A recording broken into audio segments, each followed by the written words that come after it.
Aloha and good morning, everybody. My name is Jürgen Steinmetz, and I'm joining you from World Tourism Network here in Honolulu, Hawaii.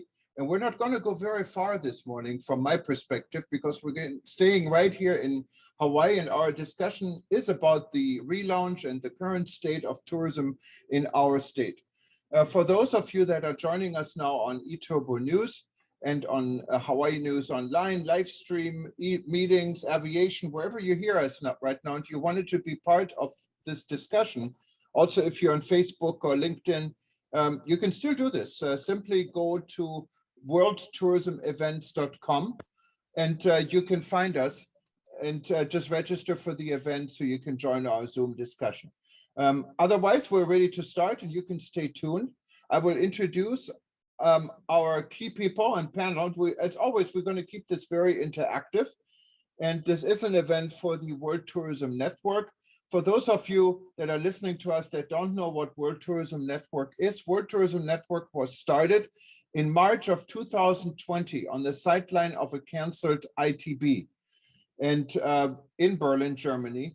And those that attended our event, but 48 of them, came together over the year in 2020 and started a discussion by the name of Rebuilding Travel. And Rebuilding Travel then in December of 2020 converted into the World Tourism Network, currently with members in 128 countries. If any of you are not yet a member, you can join us very easily. It's not expensive. It starts from $50 a year. And you'll be able to be part of many discussions and initiatives we have throughout the world, of a member of our various interest groups that some of them are quite active. Just go to WTN.travel and click on join. Without further delay, I wanted to just briefly introduce people I had contacted, and we'll do a short presentation and be part of this I would say get to know Hawaii discussion. And then of course, it's always open. So anyone who's joining us, I see a lot of our friends joining us from all over the world. Welcome Apolinari from Tanzania. He's one of our biggest contributors, writing articles for us every single day. and a lot of other people joining us this morning. Let me just mute everybody so we can hear each other. So all you need to do when you speak, just unmute yourself. And if you have a question, you can raise your hand actually in the lower part of your Zoom screen. And I'm sure you all know this by now. There is a little hand you can raise. So I wanted to introduce the people that are with us here from Hawaii and agree to contribute. We have Daniel Ahopi'i. Now probably he has to pronounce his name. Even though I lived here for 35 years, I still have problems with Hawaiian names. But he's with a research company and he had some fascinating work, so he will tell us a little bit more. I wanted to introduce Pamela Taylor. She's joining us from Sun Island, Hawaii. And those of you that don't know Sun Island, Hawaii, it's one of the longest serving inbound DMCs here in Hawaii. And anyone listening to us from overseas, it's a perfect partner if you wanted to book travel to Hawaii, to contact Pamela and his company Sun Island and have them put this all together for you. And they have been here forever and they know everybody. And of course, they have earned the trust of the industry. We have then my good friend Scott Foster. Scott is in private business here in Hawaii. He's a consultant. He's a political player in a lot of ways. He plays politicals, let's put it for political people. And he's quite a fascinating guy. You will hear from him about his perspective. And of course, Frank Haas is here. And Frank, I know Frank for a long time when he was in charge of international marketing for the Hawaii Tourism Authority. And he has been the dean of Kapiolani College, and is probably one of the most respected tourism consultant here in our state, and has a lot of insights. And yes, I see more people here from Hawaii Pacific University joining us. So you can just jump in, maybe after we hear our guests of honor, and anyone, of course, can be part of it. I would suggest we can start with Daniel. Daniel, if you unmute yourself, because I have to say I was inspired by Daniel's research to actually call for this event. So he can give us some feedback and tell us a little bit more of what he's, and I think it's called SMS Hawaii is doing. Oh, aloha everyone. This is Daniel Naho OPE, and I'm from SMS Research here based in Honolulu. We are a full service marketing research and consulting strategic planning company. We also have, besides the Hawaii Tourism Authority as our major client, we have since 2019 also the government of Fiji through the World Bank, working on their international visitor surveys. So what I found was quite interesting comparing a survey we did in May of 2021 compared to just recently in November of 2021, that Hawaii residents have actually shifted slightly on their sentiment towards tourism promotion. And we found that from our survey in November that a majority of Hawaii residents feel that Hawaii must continue to promote tourism, particularly so either increasing tourism promotion now, promoting tourism until the recovery, or keep tourism promotion about the same level as it has been before. At about 63% of all residents. Back when we surveyed in May of 2021, before the summer season, it was only at 54% about 6 months ago. We also saw, however, there is a portion of residents, there's a segment of the population that want to scale back tourism promotion or stop tourism promotion in all terms. So we saw that about 27% want to scale back tourism promotion and 11% want to stop tourism promotion. What I felt was interesting was that even though residents want to encourage more tourism promotion or continue their tourism promotion currently, they still feel that Hawaii residents are wary of outside travelers bringing in the next wave of coronavirus infections. And so we also asked them about, should the state require all travelers coming into Hawaii to test for COVID-19, even if they have proof of a vaccination, which currently they just have to show a proof of vaccination to avoid quarantine. And we found that 60% of all residents want to have that second level of checks, having testing as well as proof of vaccination. So it does show that they are concerned with our economy right now, but at the same time, they are also concerned and playing this balancing of the effects of another wave of the pandemic. I can show slides, but I think if we just talk through right now, that's a good explanation. Maybe we can work from there. No, thank you very much, Daniel. A really interesting insight. And for those that don't know this, Hawaii has worked very different. I know a lot of you joining us specifically from Africa, you want all the promotions you can get. And most of the destinations want tourism, wants more tourism. Hawaii has been surprisingly a little bit different. Many say we must have the only tourism board in the world that really is working actively to have less tourists than more tourists, even though hotels, I understand, are currently only running with 30-some%. So it's a very unique situation.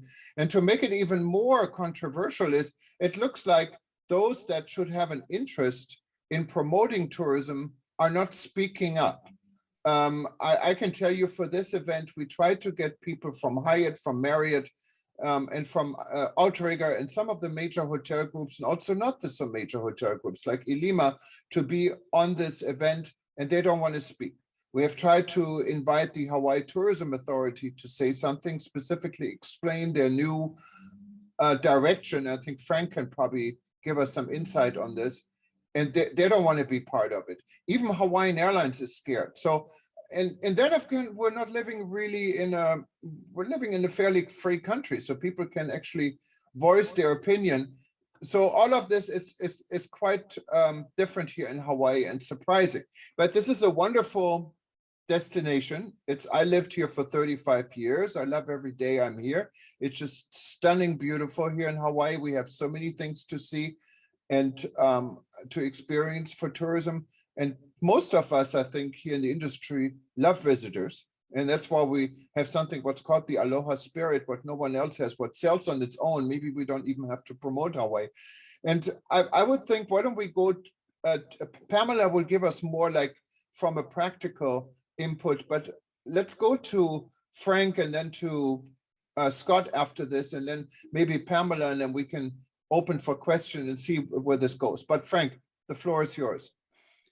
Well, thank you, Jürgen. Thank you, Daniel. I loved seeing the research.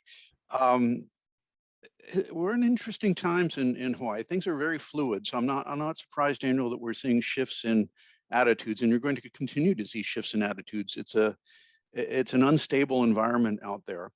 The other comment I would make relative to what Jürgen was saying about African nations still trying to promote tourism is there comes a time when there's a shift in what a destination needs to do from promotion to management. I believe that Hawaii is at that inflection point now. And it's also critically important to understand the difference between promotion and marketing. Because if you look at WTO's reports over the years, as tourism grew worldwide, the whole focus was on arrivals and numbers. And you see that, and that's fine if you're at a growth stage, but at some point you shift to a destination management stage, and then you need to look at things beyond just the number of visitors that are coming. That begs the question in my mind of how you do that. And I've been a proponent of we need to also shift our thinking from marketing plans to management plans and to long-term thinking about the destination. I think in the absence of that, you're seeing what's happening in Hawaii. The reaction to tourism impacts has been what I call idea grenades. People are throwing all kinds of ideas out there without coordinating them, without putting them into a coordinated plan.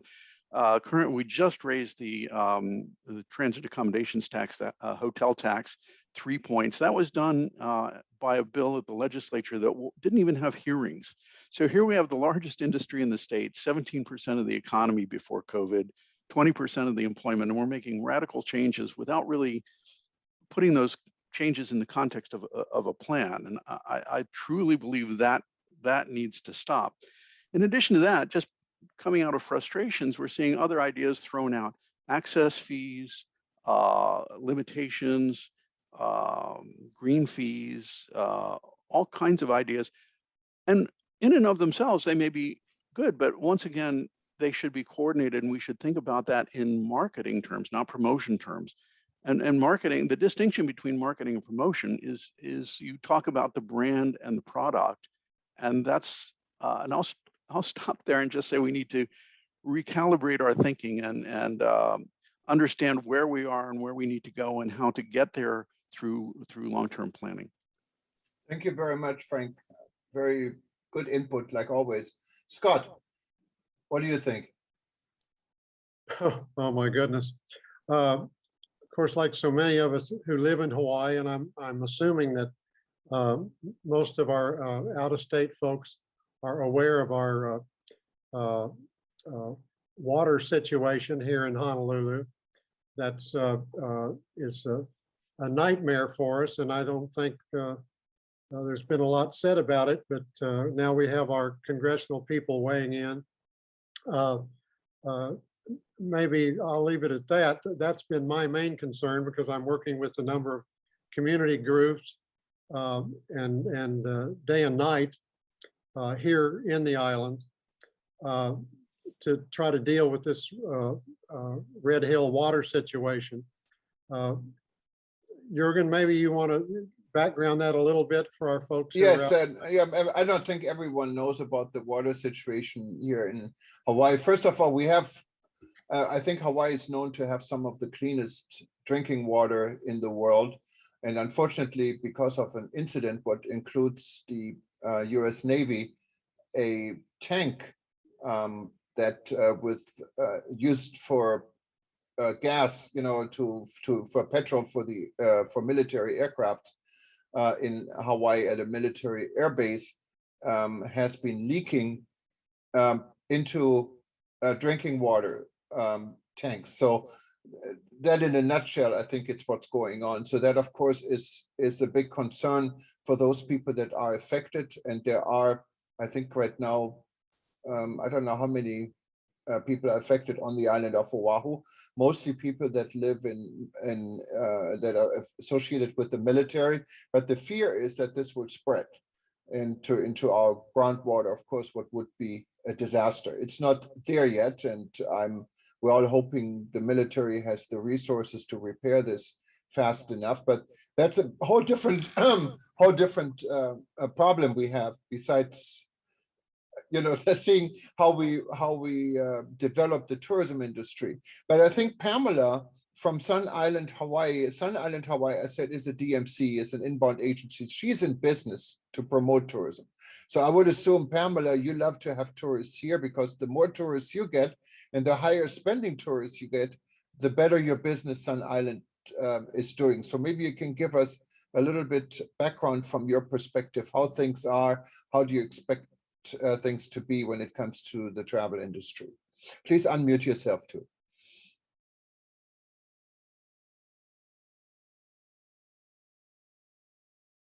Greetings and aloha, everyone. Especially to the panel and to Mr. Haas, because I am a graduate of your tourism program. I was one of the first graduates, actually, back in, well, we're not going to talk about that, but a lot of key points have been said, and one of the things that I want to express is that we have to understand that transitioning out of a high COVID state, we are not post-COVID yet. We are in actuality in transition. And what we have to do is embrace a new norm. In particular with the Hawaiian Islands, the biggest problem is that the Hawaiian Islands is seeing the most intrusion of our state and federal government and the actions and the execution of promoting tourism. For the Hawaiian Islands, up until November of this year, we had predominantly had to depend on domestic tourism.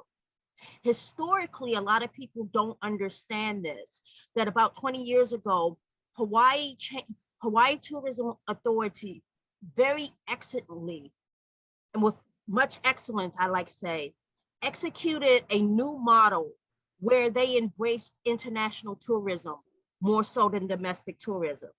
And the primary reason why they did that was because there were various studies, thanks to great programs like Mr. Noho Pili, that found that the international community believed in our cultural anchors here in Hawaii.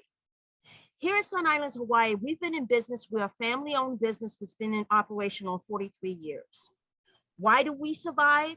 And why did we survive and kept our doors open in COVID? Is because we do believe in the cultural anchors of the Hawaiian Islands.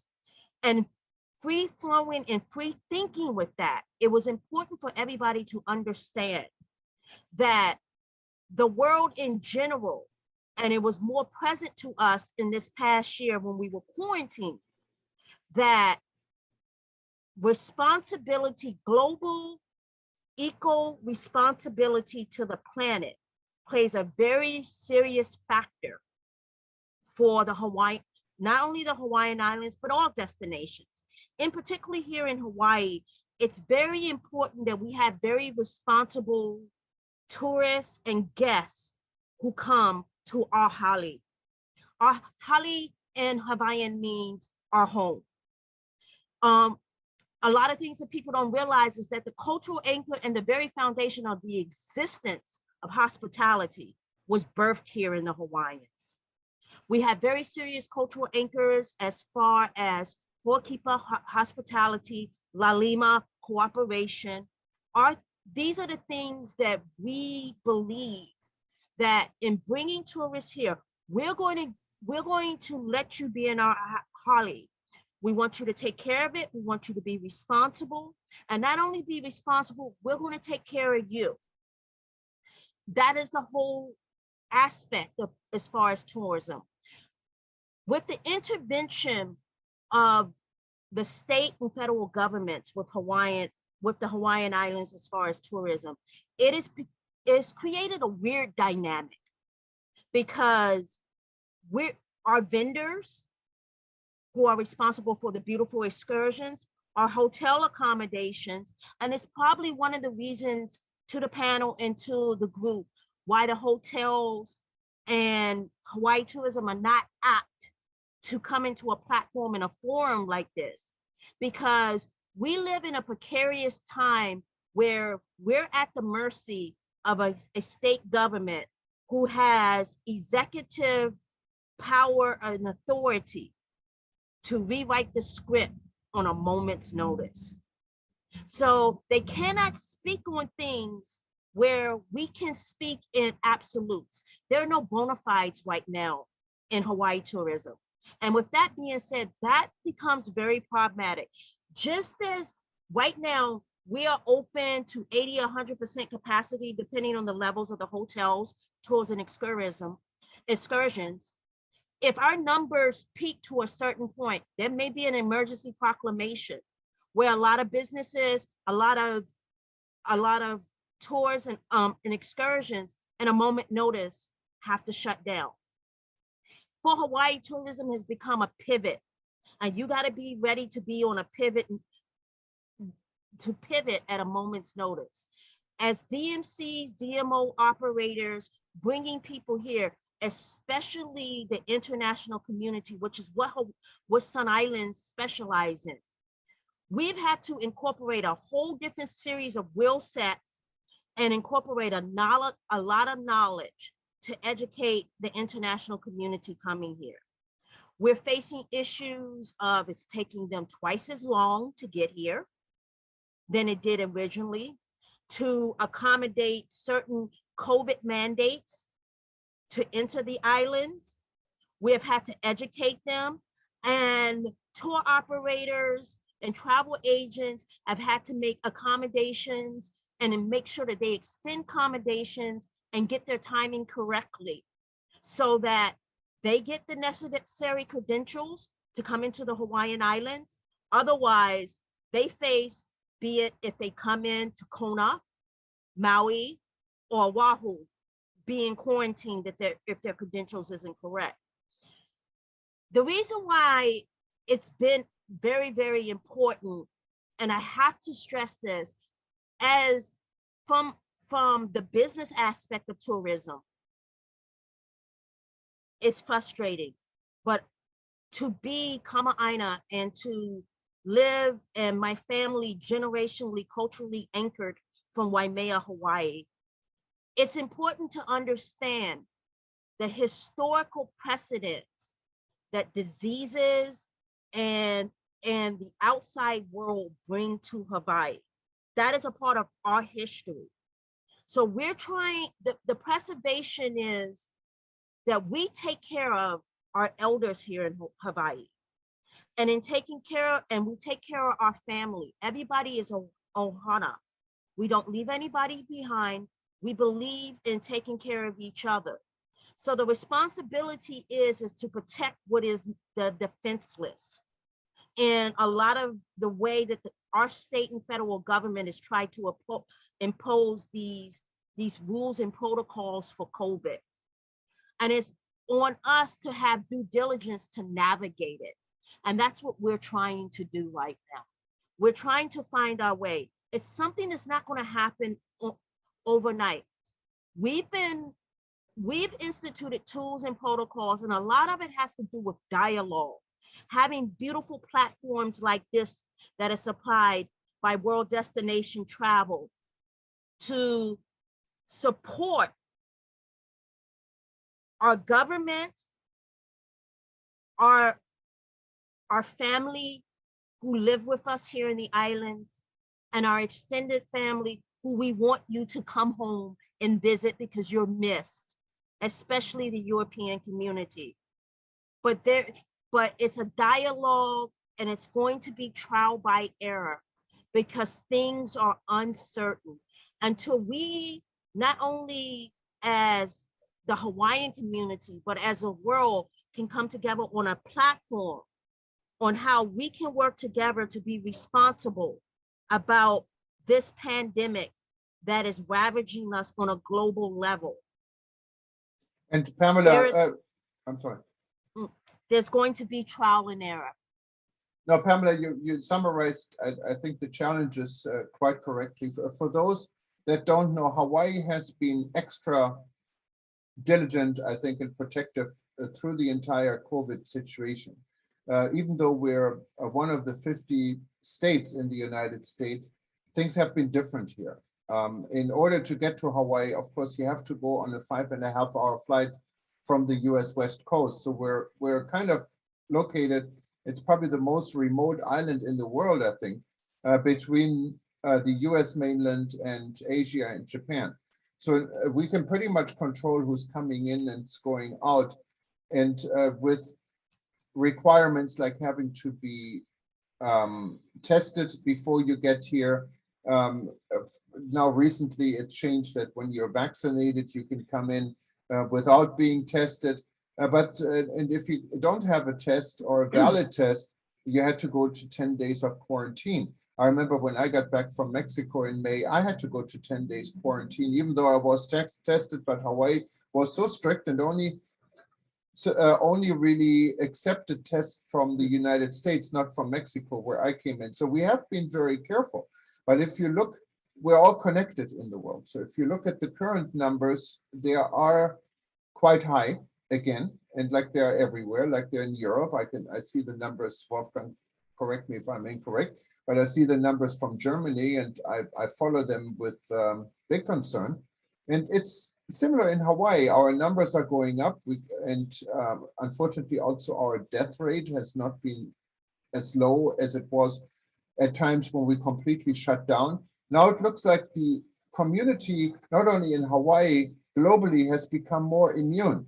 So 1,500 people dying in the United States on one day, these are realistically 5 wide-body planes crashing in one day, doesn't seem to shock people that much anymore. But then, of course, we have to continue our economic prosperity. And tourism, of course, is a big industry driver in many destinations, including Hawaii. Maybe before we get to Scott, Pamela, how are the numbers? How many people are actually coming here? How's your business? How are you guys doing? Because Sun Island is really specialized in international arrivals, and the United States only opened up on the 8th of November. I was actually on the very first flight from Frankfurt, Germany to San Francisco when the United States opened up for international travel. And I can tell you, it was a zoo out there at Frankfurt Airport. People are desperate to come and visit the US. How's this here in Hawaii right now? Well, officially, we started seeing visitors back here in Hawaii October of 2020, where we took that time between March and into the summer to integrate a plan, because we do have some very amazing clients who did have a domestic market, and it was a pivot. It was straight a pivot. We instituted a more high-end luxury program. We did our research. I utilized the tools that I've gotten from the industry all these years, as far as marketing in particular and what have you, and product and procurement, and basically created a model based on people who wanted to travel and what was it to travel in COVID. And that is something that, to the international community, that the message should be. You really need to probably take a step back and take a study of what it's like to travel post-COVID. What we found is that People didn't want to travel in large groups anymore. People were willing to pay to travel as safely as possible. We ended up attracting a higher end, more financial stable group of people who were capable of travel and wanted to travel, couldn't leave the country. One of the things about the domestic community is, and of the wealth of the wealthy elite here, you know, post-COVID, that as soon as any opportunity opened up for them, they were willing to go anywhere. And so there was a need to, after being locked down for a year, to come out. And making Hawaii that destination and knowing the fears and the risk it was opening up to the domestic community, Hawaii, where we still had deficiencies. I don't know, a lot of people didn't realize up until honestly the last 6 weeks, Hawaii had a car shortage. We had a rental car shortage, and we had to navigate through that doing the reopening to domestic travel. We had to open back up to people in the domestic community who was not fluid with the pricing of our economy and the price it was going to cost to come, and the availability being cut by 50%. We had to navigate through all of that. And it has to do with good communication, good logistics. At the end of the day, if you ever take Mr. Haas's travel and tourism class from Kapiolani, one of the things we were taught is know your island and know the logistics of your island. And in communicating that in a destination management industry, it was tricky. It was logistics. And we at Sun Islands, unfortunately, had to reduce our staff by a significant amount and handle destinations and still give that quality connection. What hurt most is, particularly with Sun Islands, not just to plug our company, but we do pivot to the European community, and we do offer multilingual touring for our guests, which means we had to incorporate for our client, for the domestic market, and to operate for our vendors. You know, it was heartbreaking because I have like 65 vendors who run tours from Haleakala to Napali Coast, who cater in German, Italian, French, Russian. And I couldn't offer them business because they didn't have the base, they didn't have the operational tools to meet a domestic market. That was frustrating. So then I have to kick in for procurement and reestablish new relationships with people to create that domestic market. It was good logistics. We saw a lot of people doing buyouts this past year. Now, as the Europeans come back, is trying to incorporate that small group and trying to educate them that a lot of the vendors found this model effective. You have to understand that with the reduction requirements that were placed upon tours and excursions, that meant a reduction of staff. And as the numbers are raised, they still technically don't have that staff back. Another thing that I'm starting to see, which is an operational hurdle. Sun Islands, Hawaii is very important in being versed in European travel law. So European travel law has some very specific privacy issues. Whereas here in Hawaii, because of the contract tracing requirements that have been placed on tours and excursions, they do conflict with the European travel privacy laws.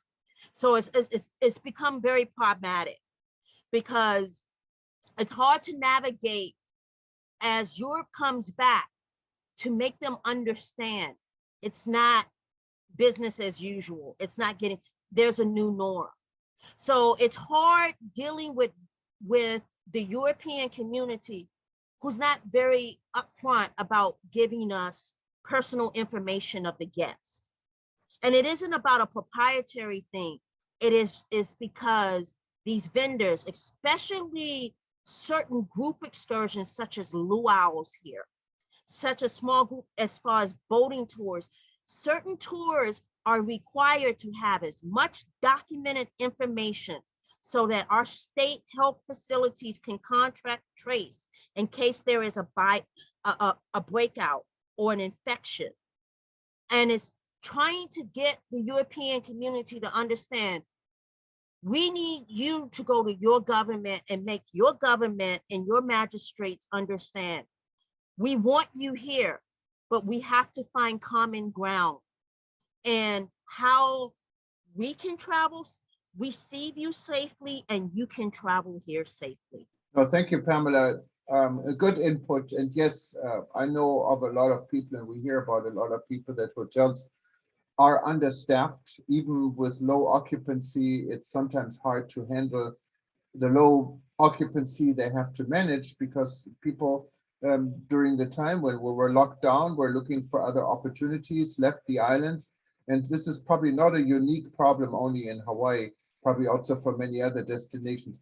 Scott raised a hand, and I think Danielle also made a comment. So let's go to Scott first. Aloha, can you hear me? Yes, go ahead. I don't want to be the bearer of bad news, but these past weeks with this water situation that has hit us has revealed a lot of things that probably should have been obvious, but like never before, I am seeing the Hawaiian people, and I mean those who are Hawaiian and are reclaiming, and I'm going to say their ownership of the islands like I've never seen before. Whole new organizations are finding their voices to speak out against the pollution of not just these aquifers, which is our horrible problem, and most people don't understand these huge aquifers that are on every island. That's where we get our water, and why Hawaii is habitable is because of this easy access, at least in the past, to water. That's changing like never before, and it's coming mainly from the Hawaiian people, and of course those who love Hawaii and call themselves Hawaiian, which they're not. The Hawaiians themselves are speaking out like never before, and I think you're going to see more and more and more of this. The ball game is over, as it has been in the past, and I think everybody that's in business and has made their living off of the culture, things are changing, and they're changing as we speak. So I'll leave it at that. But I'm just trying to reiterate the fact that it's a whole new ball game because of this recent water pollution. This is a huge problem. Thank you. Yeah, and thank you. And maybe that would be a good second discussion we can have on the water. But when it comes, of course, tourism and water is all interconnected. Just for those, we don't really have a problem here with water. So you can come to Hawaii, we have plenty of good water. But yes, there is an issue here specifically relevant to our local population on the island of Oahu we're addressing. But Daniel, you had some comments you put in the chat box, so I wanted to give you the microphone. Well, actually, now I have a whole bunch of different comments too. Good. So, okay, let's start with what I put in the chat. So first off, it may seem like, especially during the summer, we had a bounty of visitors coming. The press releases went out that tourism has recovered, but really it hasn't. As Pamela mentioned, there's a lot of the group travel, international travel, which are our higher spending visitors, so are not back yet and not consistently arriving. So we are still depressed in terms of the tourism economy here. So that's an important consideration. But then to transition on how are we going to manage it well, as Frank had mentioned. There's two issues I think that are tossing around. One, going to where Scott was talking about, it has to do with the same issue that's happening in the water. Residents really didn't get involved in tourism management and didn't hold the state and the other agencies accountable on managing the property, the sites. The same thing happened with the water. Everyone knew already that the Navy has been having problems with their tanks, but the state really didn't step in to continue to manage and monitor that as well as they should have. And so it's very similar in what's happening in the tourism, where the residents now are taking a stand now to get more involved and holding the state and county and the other agencies to manage the sites, to encourage work out systems that can limit visitations in a more controlled manner, hold the tourism authority more accountable for how they promote different sites and other situations. But then I have one last comment, and that is tying it all together. We need to transition out of this, and this is the best time to work on it. And we can start, I think, from certain areas such as our meetings and conventions and our group travel. They are the most controlled area. And if we can, as Pamela has been trying to encourage certain groups that understand the issues, and have to deal with regulations. It's the same. If they can deal with the regulations for COVID, then they can start to go with more restricted types of tourism products that have these cultural requirements in it. They have certain, you do not go here to visit. It's not free form traveling and hiking all the time. If you encourage those visitors and create tours and products of that nature, and the DMCs and especially the meeting planners and group can start to do that, then the product will change. And that's one of the issues we've had in a long time, is the product hasn't changed. We still have these free form, wild spree type of fun and sun products for first time visitors. We haven't done the repeat. We haven't done the more cultural. We did little spots of it, but we haven't shifted to only offering those kinds of things that have just as much interest, create just as much spending, but there's limitations that protect the destination. And I think if we start from the group and MCI and then work our way, it'll convert over to this.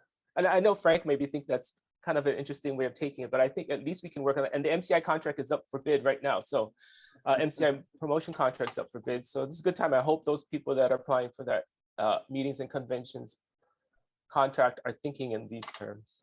Anyway, yeah, that's a very good point. And Frank, you raised your hand.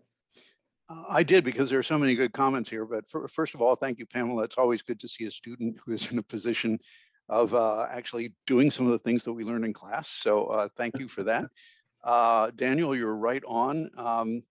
We have not paid attention to the product. We've not paid attention to the new tools that are available. Technology has the potential to really change the game here. In terms of how we market and who we market to, and being much more precise than we have been in the past.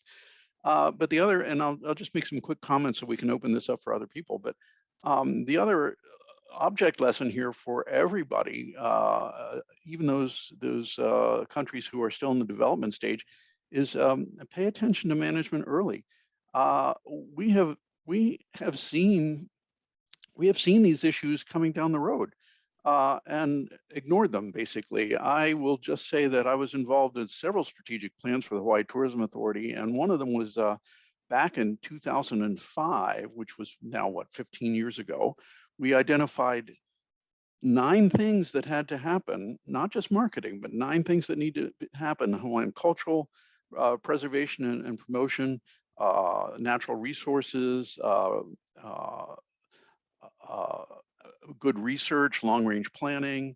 All those things were identified as things that should be done, and somehow we fell asleep. And here we are 15, 20 years later, where we're saying, oh my goodness, it's a crisis. So the time to avoid a crisis is before the crisis happens. And so that's, I think that's a lesson for all of us.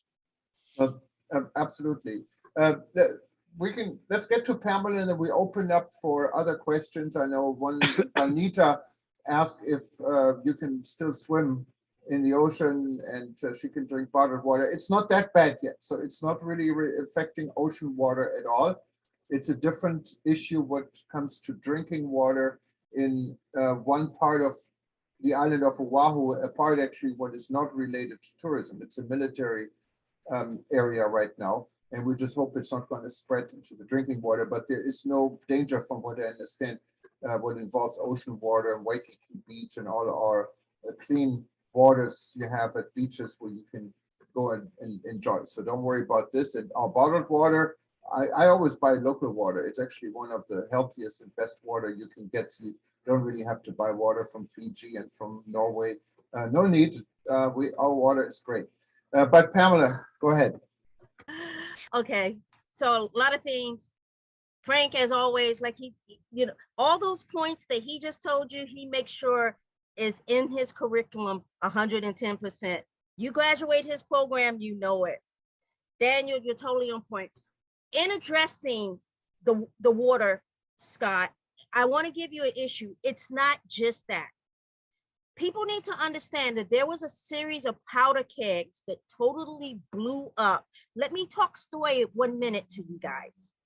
There was a series of powder kegs that blew up coming into 2017 to now that has exacerbated the Hawaiian people and the Kama Ainas as far as things that they saw happening that they did not want to happen. Number one, we have historically, when DLNR was created back in the 1900s, there was a series, and I'm speaking not only as a DMC person, personally, I have, like I said, Hawaiian cultural anchors. My family is one of the first families that were integrated and embraced by Parker Ranch in Waimea. I am a part of a sustainable farm, which is the only lo'i in Mauna Loa, which is the upper Makiki level of Oahu. I grow Native American flowers. I do tea leaves. I do a lot of sustainable Hawaiian farming. You need to understand that there was a cultural issue here that back in the 1900s, DLNR planted a whole series of what we now know was invasive plant life here. So back in 2016 and 27, the first problem that was an issue is something that is called rapid Ohia death. The Ohia tree is a cultural anchor to the Hawaiian people.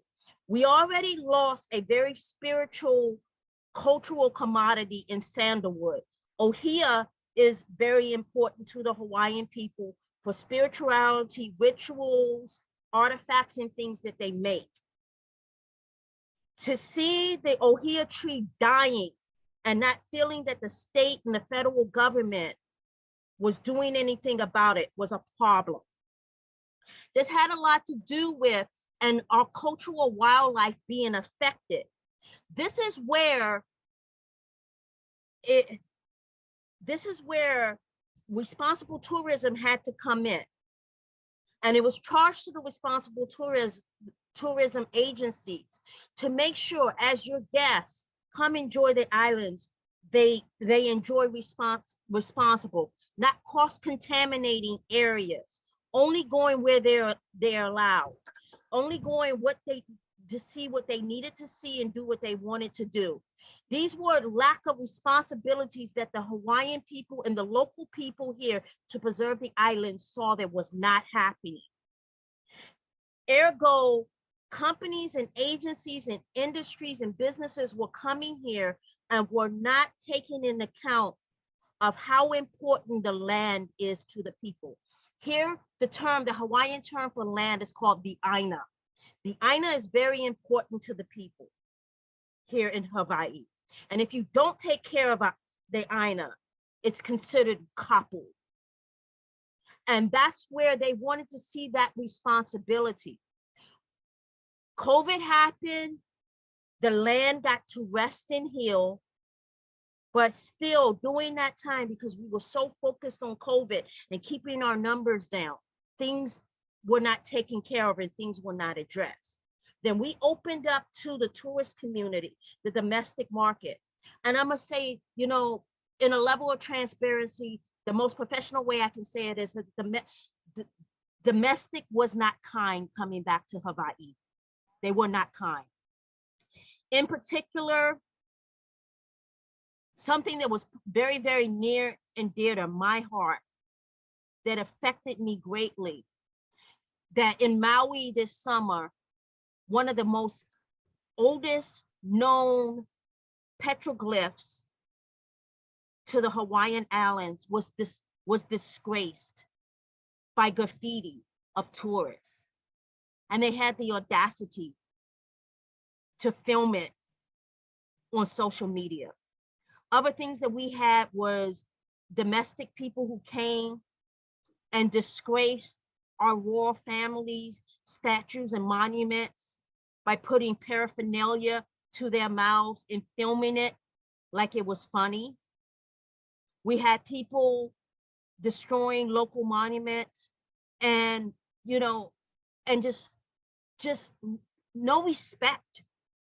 And that's the whole thing about why we are so, it's important for us to monitor and be responsible about who we bring here and how they enjoy the islands. And as I said, you know, the nicest way, the European community, the international community as a whole, respects when they go to someone else's home. And we need to find that focus so that you guys can come back to us. Pamela, I'm sorry. Go ahead.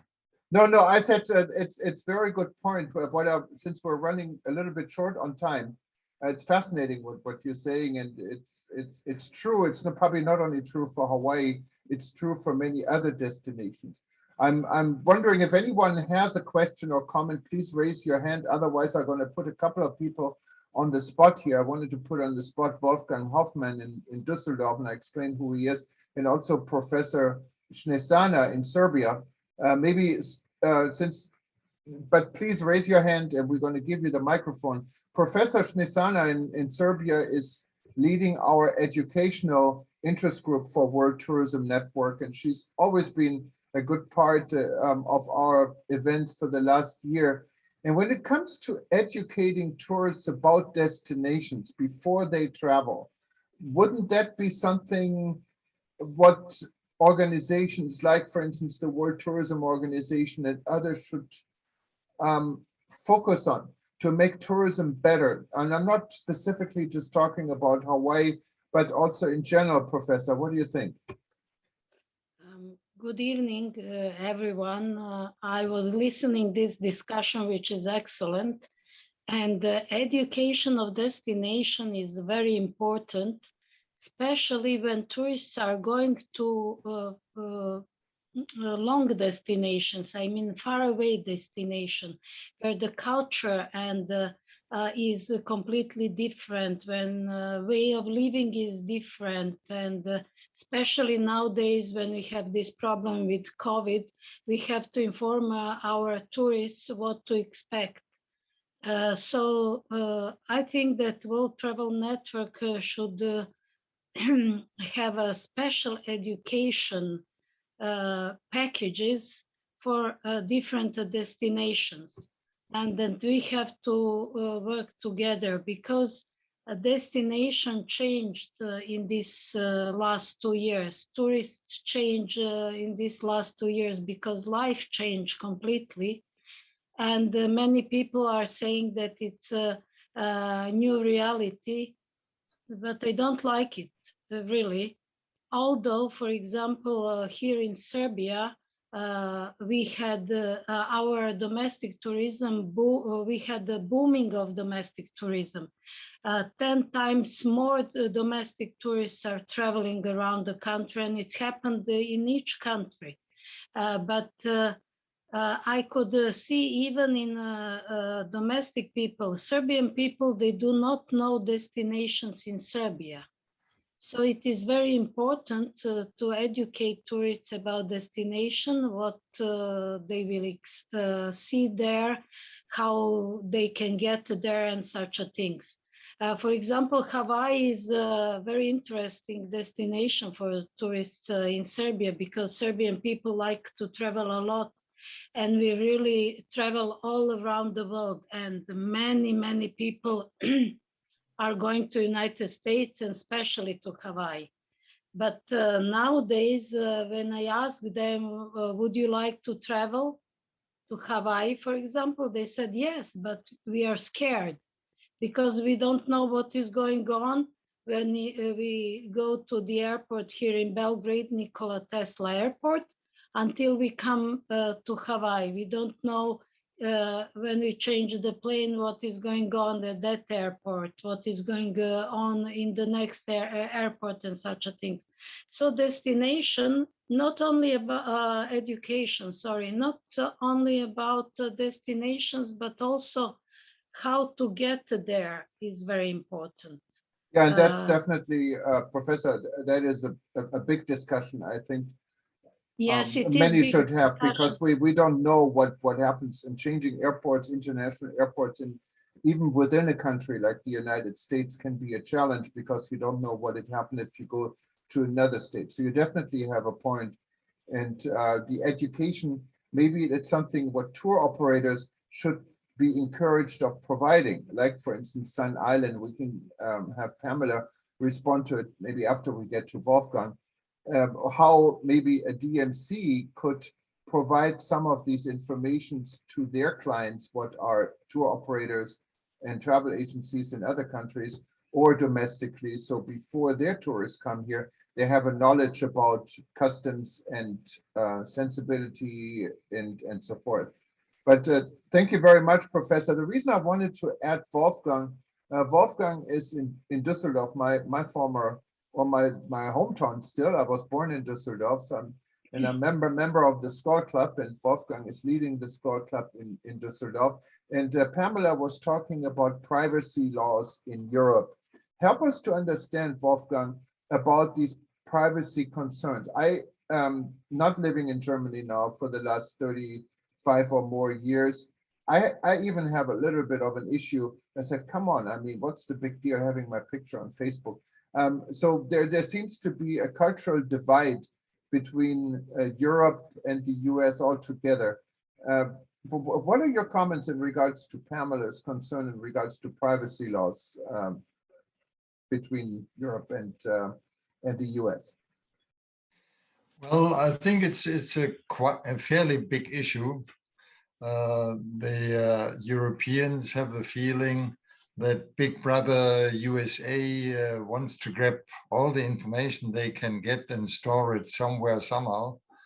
And even when you are just transiting USA, you are under the privacy laws of the USA, and you have to deliver all sorts of information.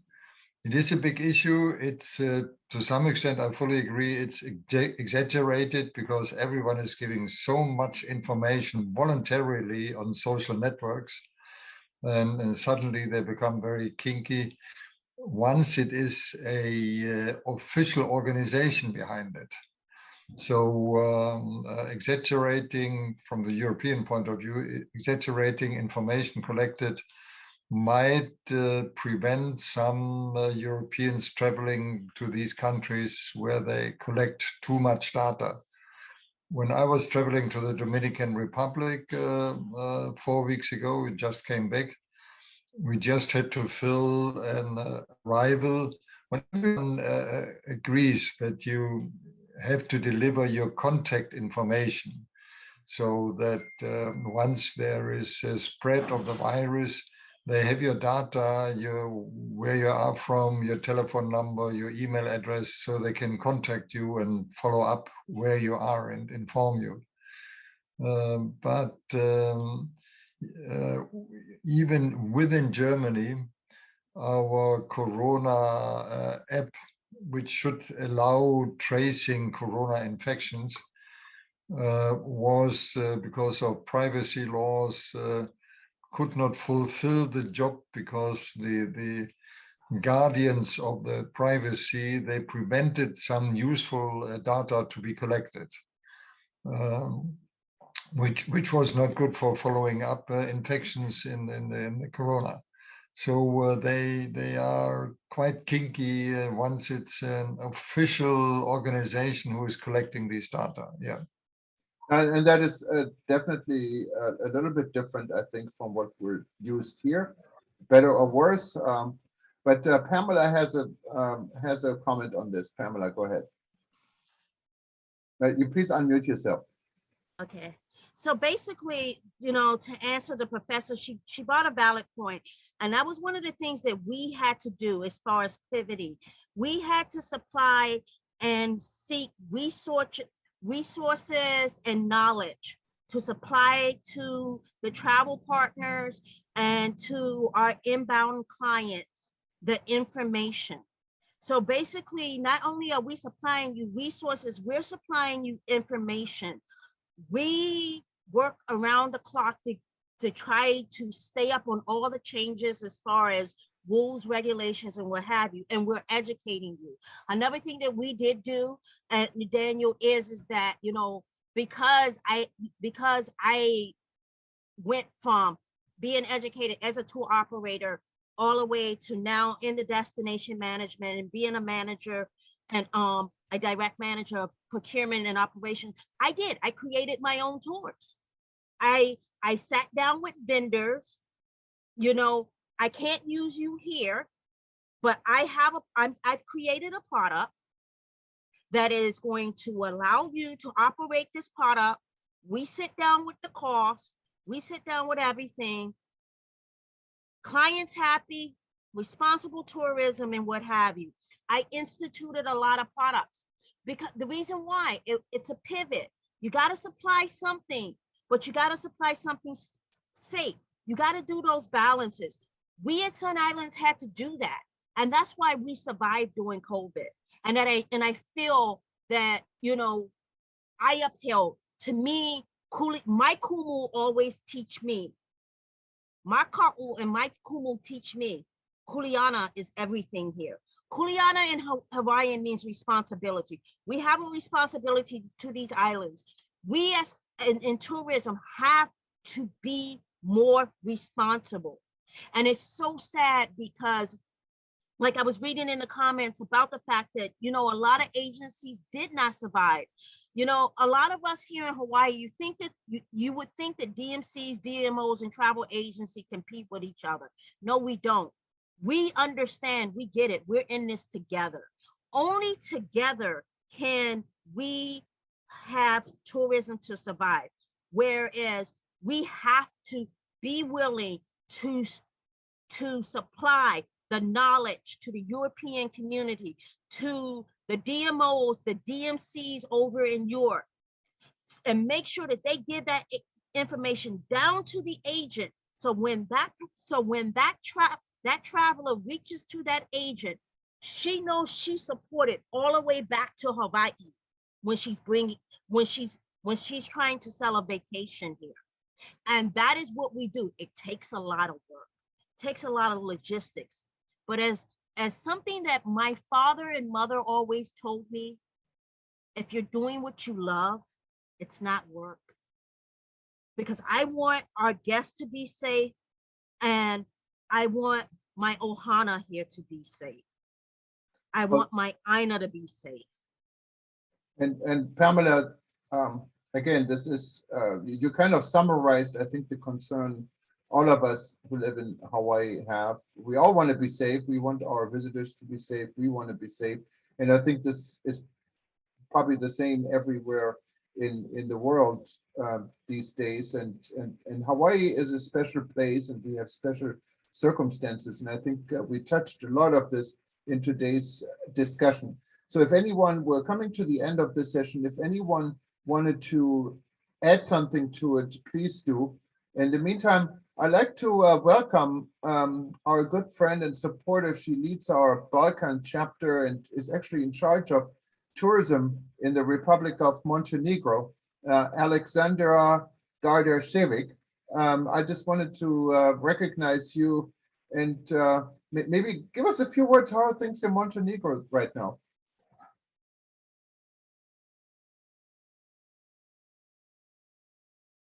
Alexandra, you have to unmute yourself. I have.